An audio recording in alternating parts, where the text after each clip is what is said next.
Assalamualaikum warahmatullahi wabarakatuh. Salam sejahtera bagi kita semua. Salam Om Swastiastu, Namo Buddhaya, salam kebajikan. Dewan juri yang arif dan bijaksana, serta insan yuris yang berbahagia. Perkenalkanlah kami dari tim Sultan Hasanuddin. Saya Ika Wulandari selaku pembicara pertama yang akan menyampaikan dari ranah kerangka konseptual dalam perdebatan kali ini. Kemudian rekan saya Hesti Rinda Arini selaku pembicara kedua dengan standing position pro, dan rekan saya Sultanul Idham selaku pembicara ketiga dengan standing position kontra. Sekian dan terima kasih. Selamat menyaksikan. Dewan juri yang terhormat, saya Ika Wulandari selaku pembicara pertama akan menyampaikan secara teoritis dan konseptual terkait mosi perdebatan kali ini, yakni kebijakan izin tenaga kerja asing di sektor strategis nasional atau PSN dan objek vital strategis nasional di masa pandemi. Presiden Jokowi memperkirakan pertumbuhan ekonomi di masa pandemi akan mengalami resesi. Menteri Keuangan Sri Mulyani menyatakan pergerakan ekonomi masyarakat minus di kisaran 2,9% hingga 0,9%. Pada kuartil 1 2020, pertumbuhan ekonomi masih tumbuh 2,97%, tetapi memasuki ke kuartil 2 terkontraksi hingga 5,32%. Dewan juri yang terhormat, latar belakang munculnya dua pandangan antara pro dan kontra terkait mosi perdebatan diakibatkan banyaknya TKA yang masuk ke negara Indonesia di tengah pandemi. Berdasarkan data dari Detik Finance, TKA asal Cina dilaporkan tiba di Indonesia sebanyak 157. Bapak Arya Pradana Anggakara selaku Kabag Humas dan Umum Ditjen Imigrasi mengatakan bahwa terdapat 20 TKA di Kabupaten Maros, Sulawesi Selatan yang akan bekerja dalam proyek strategis nasional di PT Huadi Nikli Alloy Indonesia. Seperti yang disampaikan oleh Kepala Biro Humas Kemenaker, Bapak Khairul Harhab, ekonomi tetap harus berjalan di tengah pandemi melalui proyek strategis nasional dengan melibatkan sedikit TKA untuk proses alih teknologi. Lebih lanjut, Kepala Biro Humas Kemenaker menjelaskan sebagian besar diperlukan dalam rangka investasi penanam modal asing untuk menunjang pertumbuhan ekonomi dan perluasan kesempatan kerja serta percepatan pembangunan infrastruktur nasional. Sesuai dengan Peraturan Menteri Ketenagakerjaan Republik Indonesia Nomor 8 Tahun 2021 tentang Peraturan Pelaksanaan Peraturan Pemerintah Pasal 1 Nomor 34 Tahun 2021 tentang penggunaan tenaga kerja asing, dijelaskan secara definitif TKA adalah warga negara asing pemegang visa dengan maksud bekerja di wilayah Indonesia.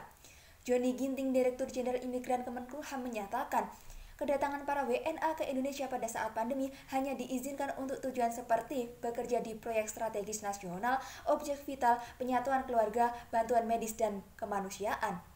Pasal 1 Perpres Nomor 109 Tahun 2020 tentang perubahan ketiga atas Peraturan Presiden Nomor 3 Tahun 2016 tentang percepatan pelaksanaan proyek strategis nasional, bahwasanya yang dimaksud dengan proyek strategis nasional adalah proyek dan atau program yang dilaksanakan oleh pemerintah daerah dan atau badan usaha yang memiliki sifat strategis untuk peningkatan pertumbuhan dan pemerataan pembangunan dalam rangka meningkatkan kesejahteraan masyarakat dan pembangunan. Dewan juri yang terhormat, Johnny Ginting, Direktur Jenderal Imigran Kemenkumham menyatakan bahwa kedatangan TKA dibutuhkan untuk membantu proyek strategis nasional. Bapak Wahyu Utomo selaku Deput Bidang Koordinasi Pengembangan Wilayah menyatakan pertumbuhan perekonomian Indonesia mengalami kontraksi sebesar 2,07% dikarenakan adanya pandemi. Oleh karena itu, Dewan Juri yang terhormat, perlu adanya reformasi struktural melalui Undang-Undang Nomor 11 Tahun 2020 tentang Cipta Kerja dan Peraturan Pemerintah Nomor 34 Tahun 2021 tentang penggunaan tenaga kerja asing yang mengatur bahwa TKA dapat dipekerjakan di Indonesia dalam hubungan kerja untuk jabatan tertentu selama jangka tertentu dan jabatan yang akan diduduki. Sesuai dengan teori kebijakan publik yang dikemukakan oleh James Anderson yang mengatakan bahwa serangkaian tindakan yang bertujuan dan dilakukan serta diikuti oleh seorang aktor atau sejumlah aktor berkenaan dengan adanya masalah tertentu. Namun di sisi lain, dengan adanya izin tenaga kerja asing di sektor strategis nasional atau PSN akan merugikan sektor perekonomian. Pandemi COVID-19 berdampak terhadap pekerjaan. Sesuai data Kementerian Ketenagakerjaan menyebutkan terdapat 29,4 juta orang terdampak pandemi COVID-19, termasuk tenaga kerja yang di PHK. Untuk itu, PSN bisa membuka peluang kerja bagi SDM yang unggul. Terkait Pemenkumham Nomor 27 Tahun 2021 tentang pembatasan orang asing masuk ke wilayah Indonesia dalam masa pemberlakuan pembatasan kegiatan masyarakat darurat, dijelaskan 5 kriteria TKA yang bisa masuk ke Indonesia, dan dalam 5 golongan tersebut tidak ada perizinan TKA pada sektor PSN dan objek vital strategis.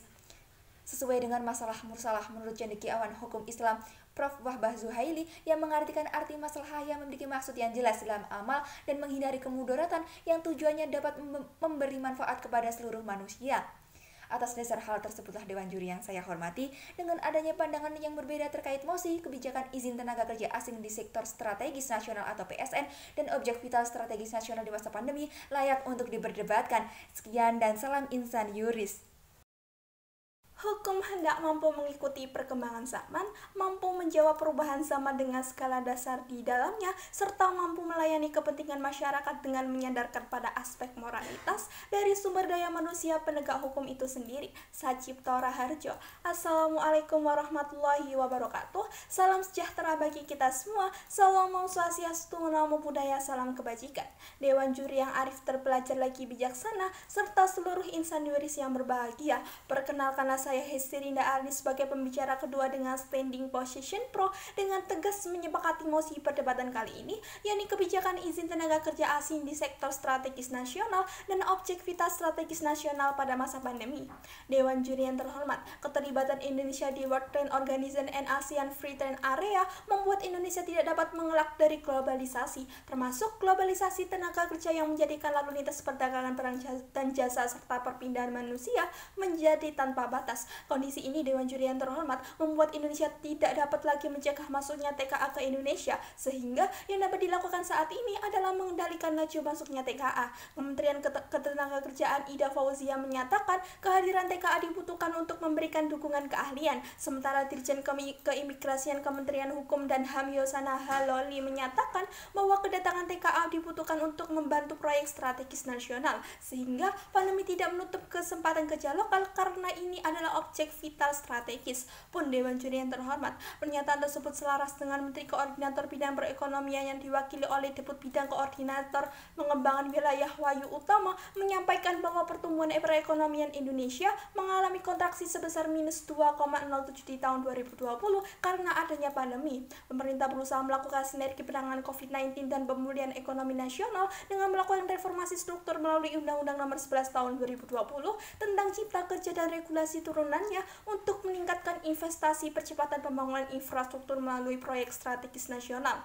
Berangkat dari urgensi tersebutlah Dewan Juri yang terhormat, sesuai dengan teori kebijakan publik yang dikemukakan oleh James E. Anderson, mengatakan bahwa serangkaian tindakan yang bertujuan dan dilakukan serta diikuti oleh seorang aktor atau sejumlah aktor berkenaan dengan adanya masalah tertentu. Penjelasan Anderson tersebut menegaskan bahwa definisi kebijakan publik tersebut mempunyai 5 macam implikasi. Dewan Juri yang terhormat, di mana implikasi yang pertama, setiap kebijakan pasti bertujuan. Dalam hal ini, Dewan Juri yang terhormat, kebijakan yang diberikan pemerintah terkait perjanjian sektor strategis nasional dan objek vital strategis nasional merupakan bidang pekerjaan yang masih perlu menggunakan TKA, mengingat adanya kebutuhan akan kompetensi khusus terutama yang berkaitan dengan teknologi yang rumit atau kompleks. Patut diakui, Dewan Juri yang terhormat, masih terdapat kekurangan sumber daya manusia dari Indonesia yang belum mampu mengoperasikannya. Salah satu contohnya adalah mengerjakan proyek-proyek infrastruktur berteknologi tinggi seperti pengerjaan proyek Moda Raya Terpadu. Direktur Institute for Development of Economy and Finance Ernie Sri Hartini mengatakan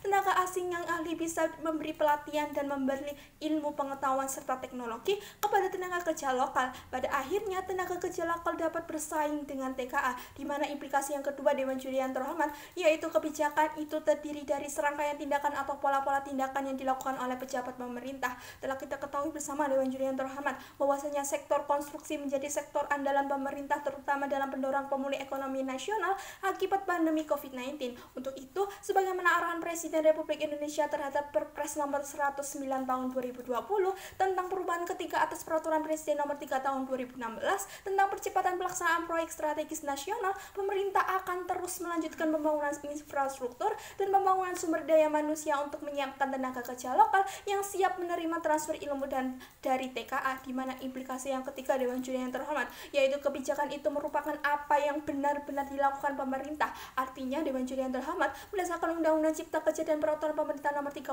Tahun 2021 tentang penggunaan tenaga kerja asing, mengatur bahwa TKA hanya dapat dipekerjakan di Indonesia dalam hubungan kerja untuk jabatan tertentu dan selama jangka waktu tertentu, serta memiliki kompetensi sesuai dengan jabatan yang akan diduduki. Perizinan kerja merupakan kewenangan ketenaga kerjaan dan menjadi dasar syarat bagi keimigrasian untuk menerbitkan izin masuk dan izin tinggal di Indonesia. Perizinan kerja tersebut diajukan oleh pemberian kerja dalam bentuk rencana penggunaan tenaga kerja asing sebelum mempekerjakan TKA, di mana implikasi yang keempat, Dewan Juri yang terhormat, kebijakan itu bisa berbentuk positif ataupun negatif.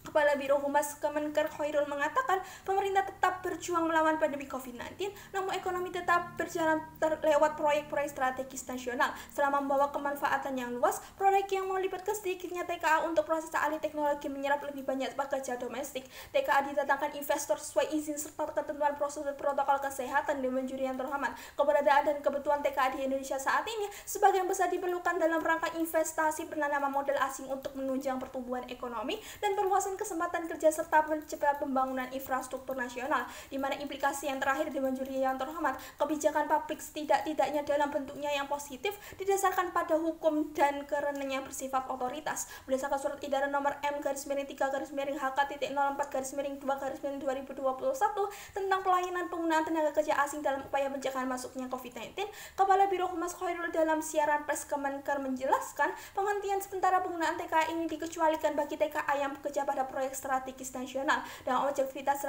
strategis nasional berdasarkan pertimbangan atau izin khusus tertulis dari kementerian lembaga terkait sepanjang mengikuti ketentuan protokol kesehatan. Dalam kelima implikasi tersebutlah, Dewan Juri yang terhormat, ketika dapat melihat bahwasanya pemerintah tidak menutup mata terhadap pekerjaan lokal, karena yang perlu digarisbawahi di sini hanya TKA yang memiliki keahlian tertentu dan jabatan tertentu, sehingga terjadinya transfer teknologi untuk membuat SDM Indonesia yang melek teknologi yang tinggi kesulitannya tinggi. Selain itu, kita tahu semua bahwa lex semper debit remedium, hukum selalu memberikan obat. Lalu jika kepastian hukum dapat menyembuhkan dua darurat masyarakat dengan bersama, maka sangat bisa diyakinkan dapat berjalan keduanya. Di mana solusi yang saya tawarkan di sini, Dewan Juri yang terhormat, di mana yang pertama melakukan pengawasan yang ketat terkait kompetensi terhadap TKA dalam melakukan layanan jasa konstruksi sesuai perizinan penggunaan TKA yang telah disahkan sesuai ketentuan ketenagakerjaan. Di mana solusi yang kedua, Dewan Juri yang terhormat, melakukan transfer keahlian dengan melibatkan banyaknya tenaga kerja lokal yang dapat bekerja berdampingan dengan TKA sehingga terjadi regenerasi yang ahli dalam teknologi yang tersedia. Sekian dan terima kasih.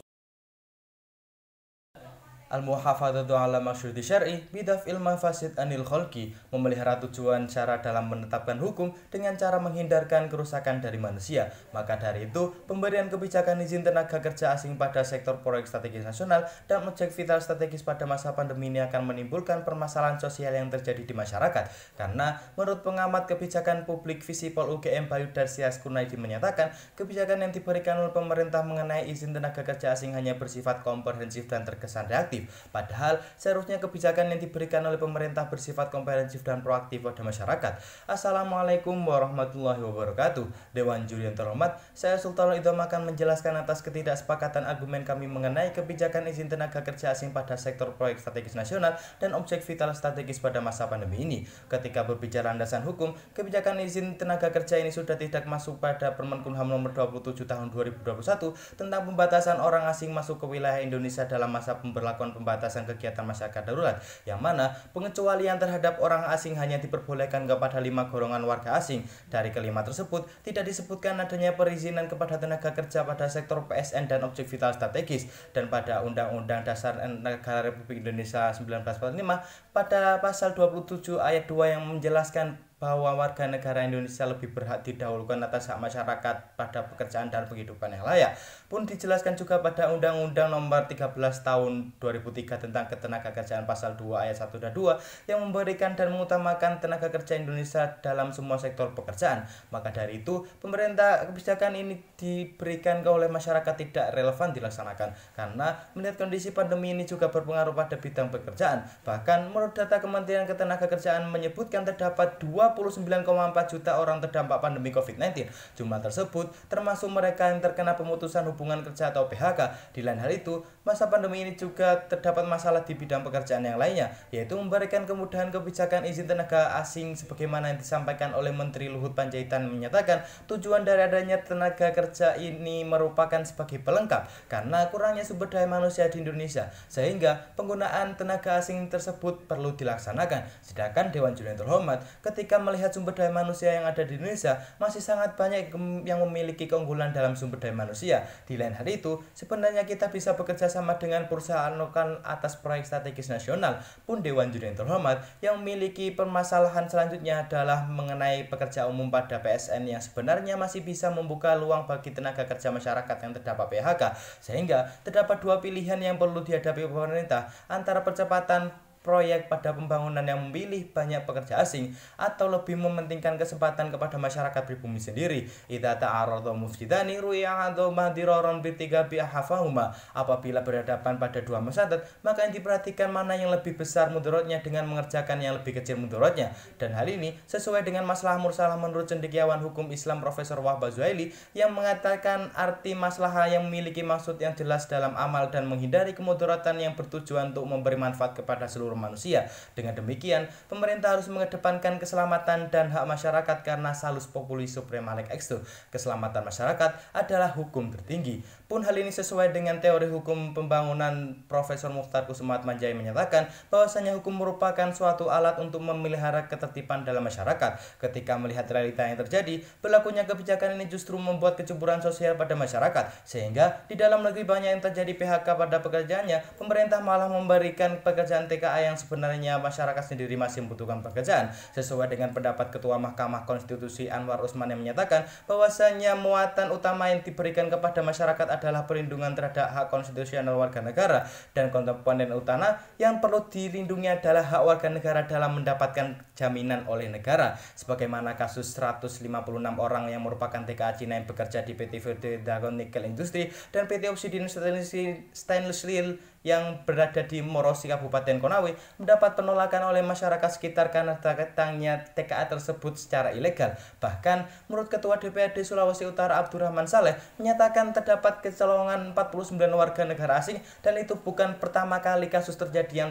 di daerah tersebut, sehingga maksudnya TKA tersebut dinilai merugikan negara sendiri, terutama bagi negara masyarakat lokal yang membutuhkan pekerjaan. Oleh karena itu, kami tetap menyatakan dengan lugas bahwasanya memberikan izin terhadap tenaga kerja asing pada pandemi ini tidak sesuai diterapkan di Indonesia.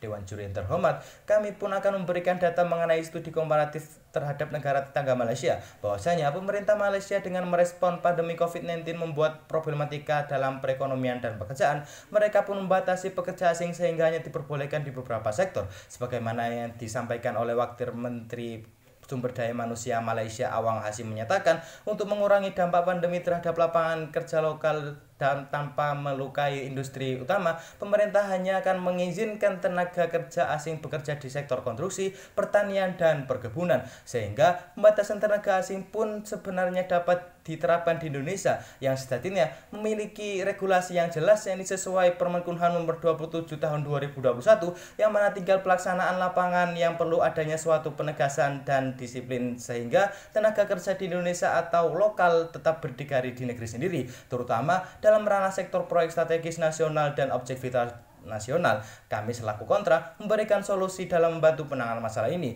Yang pertama, adanya penegasan dalam perizinan warga negara asing yang diperbolehkan masuk di negara Indonesia sesuai dengan Permenkumham nomor 27 tahun 2021, yang mana hanya terdapat 5 golongan yang diperbolehkan masuk di Indonesia. Yang kedua, apabila terdapat keharusan untuk mengambil warga negara luar dalam proyek PSN, hanya diperbolehkan dan dibatasi kepada bagian tertentu yang memang belum ada sumber daya manusia yang mumpuni di Indonesia.